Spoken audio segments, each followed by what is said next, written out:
আগামীকাল থেকে শুরু হচ্ছে হলদিবাড়ি তথা উত্তরবঙ্গের ঐতিহ্যবাহী হুজুর সাহেবের মেলা, যা একরা মিয়া ইসালে সোয়াব নামে পরিচিত।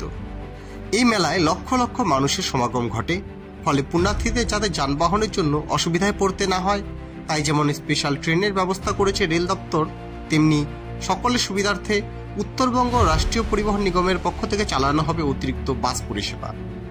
আগামীকাল ও পরশু অর্থাৎ 18 ও 19 ফেব্রুয়ারি 2 দিনব্যাপী এই পরিষেবা চলবে বলে জানা গিয়েছে।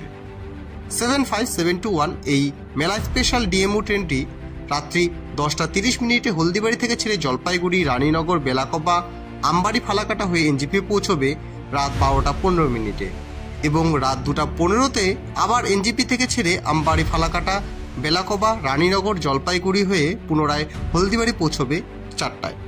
অন্যদিকে উত্তরবঙ্গ রাষ্ট্রীয় পরিবহন নিগমের পক্ষ থেকে জলপাইগুড়ি টু হলদিবাড়ি, মাথাভাঙ্গা টু হলদিবাড়ি এবং মেখলিগঞ্জ টু হলদিবাড়ি রুটে অতিরিক্ত বাস পরিষেবা চালানো হবে বলে জানা গিয়েছে।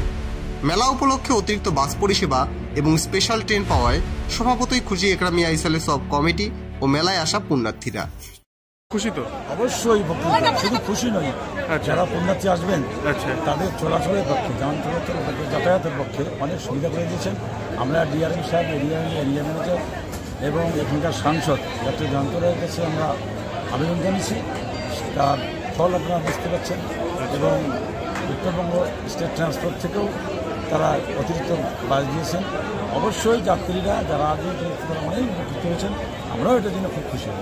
আপনারা দেখছেন নর্থ বেঙ্গল সমাচার, উত্তরের বার্তা, সত্যের পথে।